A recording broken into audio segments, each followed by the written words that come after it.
Good morning. Welcome to Unity Spiritual Center, West Texas, and thank you for joining us. Today, I'm Anna Schwartz, and I'm a lay speaker, and today I'll be talking on the subject of being our true selves all the time and not hiding behind our avatars. We're going to do a little exploring today. Like we're going exploring in a cave, we're going to shine a light down this tunnel and look at that a little bit, then we'll come back to the main tunnel, go a little further, shine a light, even go a little bit down that tunnel before we come back to the main tunnel, and who knows, we might find that there's a light at the end of the tunnel. So we're going to talk about, first I think we probably should define avatars, because they have many meanings. And there are two meanings that we're going to kind of use as avatars as a human being. And in Hindu mythology, when a deity would descend to earth, they would come in an incarnate form or some manifest shape, i.e. the incarnation of a god. That was so the people on earth could actually see them and understand them more clearly. Then a second definition actually leads us to a digital definition that players use in games. It's an embodiment or a personification, as if it were a principle, an attitude, or a view of life that becomes, in the digital world, a static or moving image, a graphic representation that acts as a proxy for the person or is associated with a specific digital account on the internet. Both of those work for this talk. And think about it, we all have avatars. Avatars as the human being. Oh, your avatar may be that you think you want to be a beautiful dancer. And that's how you want to represent yourself. Or, yeah, okay, these are a little bit more true to nature. You know, sometimes you're giving and asking forgiveness. Sometimes you're just angry, excited, thoughtful. Well, let's think of avatars as the ego. So here we have a number of different avatars. And these are ones like you might use in Instagram and Facebook. Any place you use an avatar, LinkedIn. This is how you want people to see you. As a beautiful young woman, as a smart kid, or as a good-looking guy. And for the we have the big heads. They're beautiful faces, little bitty bodies. Aren't those just great for avatars? So good I couldn't find them again when I went looking for them. So, is this how you see God?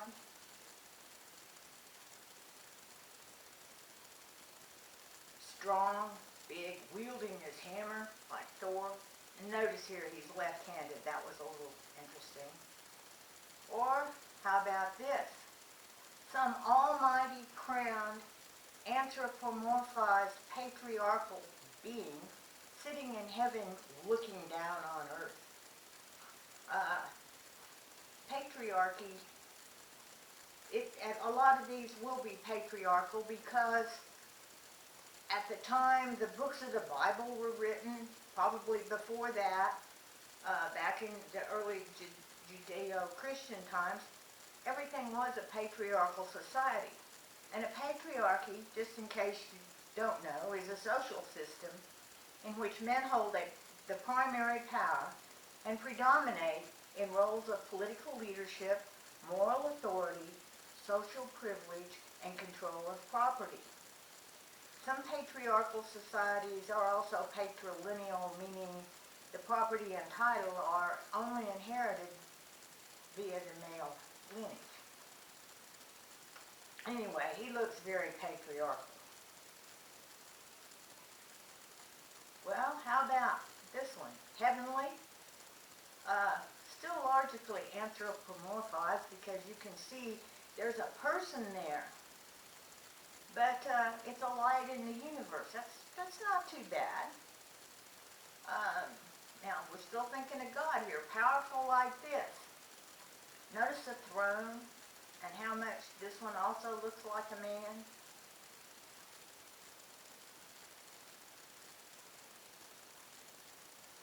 I kind of like the light, and it's of the earth. So meaning God is of the earth with us. But really, the judgment day with all the people lined up, and there's a heaven above and a river of fire below. And still, it's like God is a separate entity, a defined being outside ourselves. I really like this one. To me, white encompasses all colors combined, visible and not visible. It's energy everywhere. It's everything. God is energy everywhere and everything. One of the unity invocations is that there is only one presence and one power in the universe and in my life. God, the good, omnipotent. So, let's kind of look at this a little more. In the Judeo-Christian tradition of faith, it's written in the first chapter of Genesis, verse 26, and this is per the New International Version of the Bible. Then God said, "Let us make mankind in our image, in our likeness, so that they may rule over all the creatures that move along the ground." So, hey, here's a clue. Mankind, humankind, was created in the likeness and image of God. So I'm going to draw a circle so that we can actually see that white energy defined. And that will, in my talk, also represent the God part of each of us. Some would call that the soul. Well, now the ego. It's been called the shadow. It's been called the mask. But basically, it's God-given free choice to choose right from wrong, to choose service versus greed. Due to the important spiritual work of leaders such as Eckhart Tolle, the ego is often seen as a selfish, proud side of humanity that causes unhappiness, discontent. In psychological terms, which also kind of apply here, the ego is responsible for creating a sense of safety or groundedness, for offering the necessary focus and drive to make plans and execute them. All of the functions of the ego refer to the conscious aspect of the mind. So this can be considered, if you consider consciousness God giving us free choice, this can be considered then. The ego can be considered the God-given free choice to consciously choose right from wrong, service from greed. And because the ego uses categories and labels to achieve its role, it can often become too rigid and too set in a particular way. So it neglects and omits other vital parts of the psychic system. The common phrase, "you can't teach old dogs new tricks," referring to someone who can't be inspired to change, reflects the way the ego can become inflexible and closed to newness. What is rejected by the ego goes into the realm of shadow. The shadow, and we're still talking psychologically now, the shadow is an archetype of the psyche whose function is to temporarily obscure hard-to-process psychic content. Man, what does that mean? Well, let's look what an archetype is. It's a repeating pattern that's tied in with a particular human instinct. It's just stuff we do and we don't think about is the psyche. So that's kind of the unconscious part of us. It's common in all humans to tend to hide and repress what they think they don't like.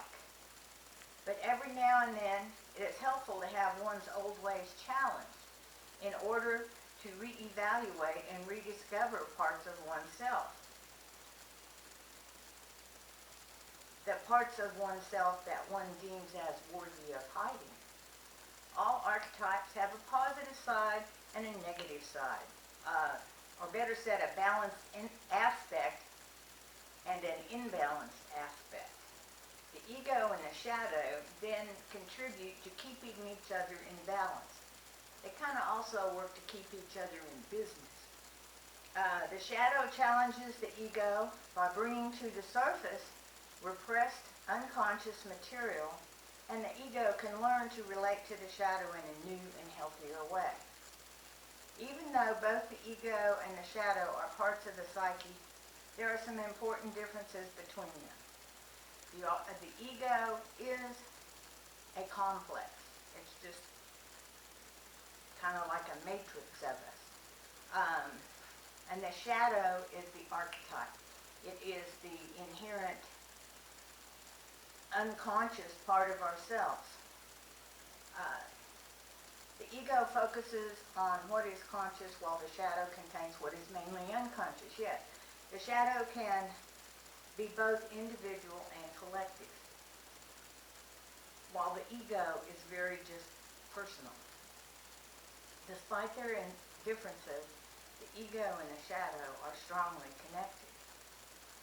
Okay, now we'll swing back a little closer to the main tunnel. Let us look, this is still the ego. So if evil is the absence of good and God is represented by white, then the absence of white is black, leading us to represent the greedy, selfish ego as this. In the Judeo-Christian movement, not real good with my mouse here. In the Judeo-Christian tradition of faith, the appearance of the ego is written in the Adam and Eve story in the 3rd chapter of Genesis, verses 6 through 7. Again, from the New International Version of the Bible.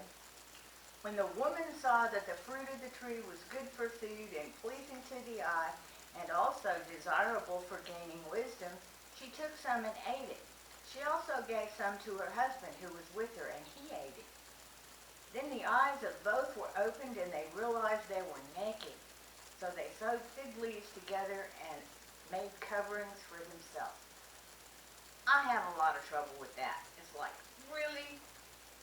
Their nakedness was wisdom?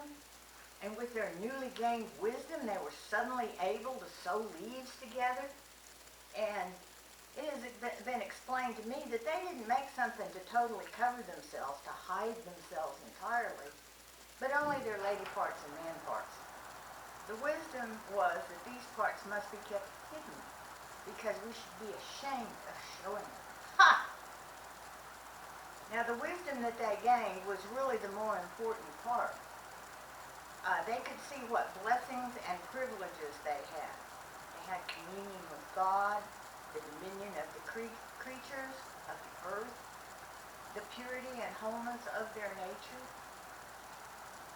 and what miseries they could now choose.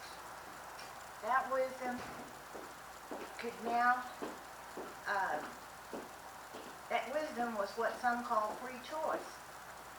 Choice being the operative word, along with the responsibility of making good choices.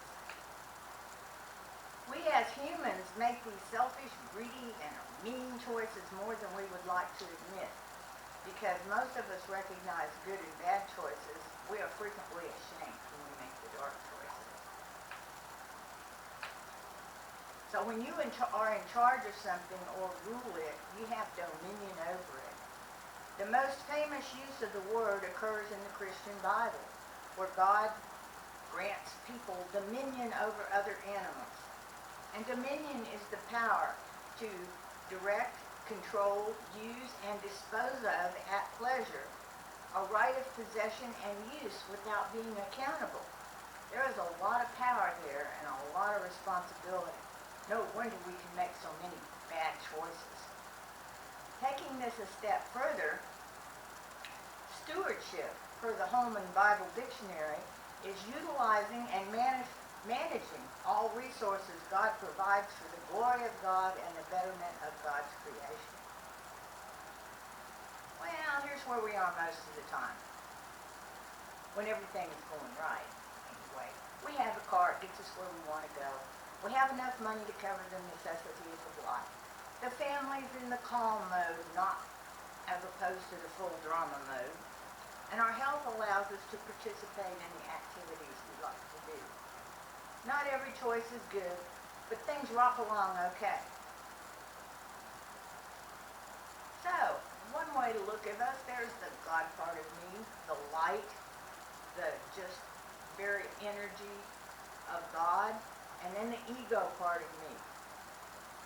And we want the world to like us, to think that we're a good person, worthy of attention. So we hide behind our avatar.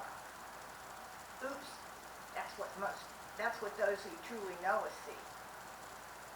Oh yeah, much better. The cute avatars. Now, when we make choices that we know are good, it carries over into the ego. And you notice that the ego here it has more of God in it, and they're more overlapped. Some things go very well for us, okay, other things not so good. But living with our good choices, our good choice consequences doesn't keep us from making bad choices. We still make them. But the recognition of those good choices help us to cope with the consequences of bad choices. We still hide behind our avatars, but the avatar is more representative of what we really are. Most of our shoe trail shows through. It's human. Now, here they're very much overlapped, the God part of me and the ego part of me. So when we make mostly all choices that we know are good, it carries over into the ego, and it minimizes the dark side. It enlightens our ego. Since most of the consequences of our thoughts and actions are good, we free up time to enjoy life and make life brighter for those with whom we associate. In this scenario, instead of feeding the family drama, we starve the drama simply by the action of not feeding it. And so, hey, we have normal, happy people.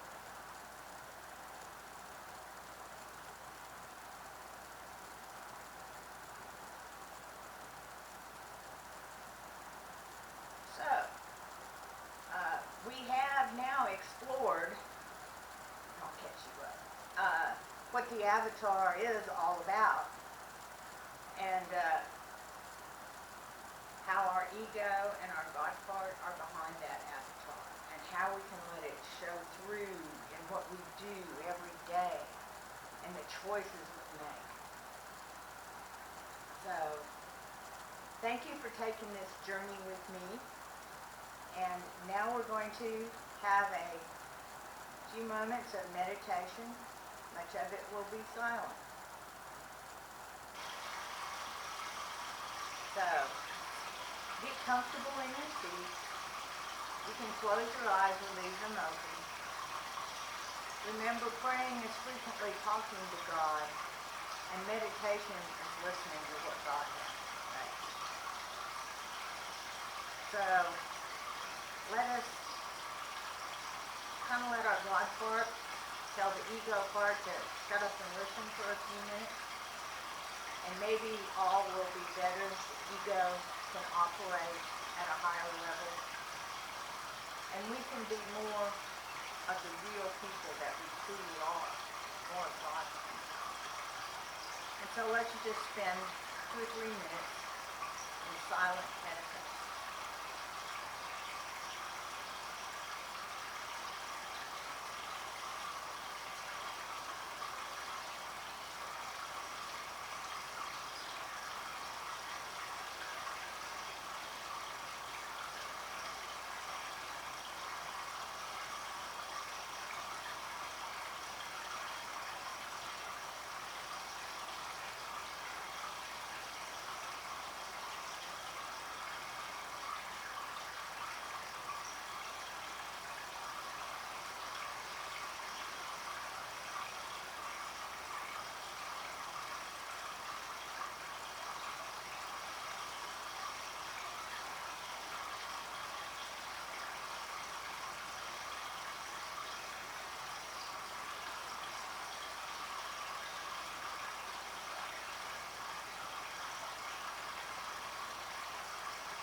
feel free to do that.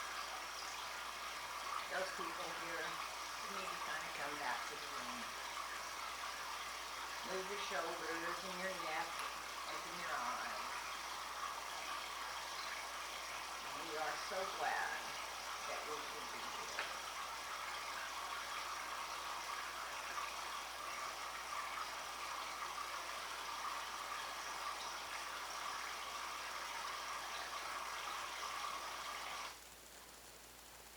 I would like to thank you for joining us today. This is brought to you courtesy of Unity Spiritual Center, West Texas. Please, if you have been spiritually fed by this today, make a donation. If you're on Facebook, then it's right at the top of the Unity of West Texas page where it says Learn More. Or if you go to our website at unityofwesttexas.org, you will find donate buttons. That's what keeps this ministry alive, and we are so grateful to you for that. May the light of God continue to shine through you.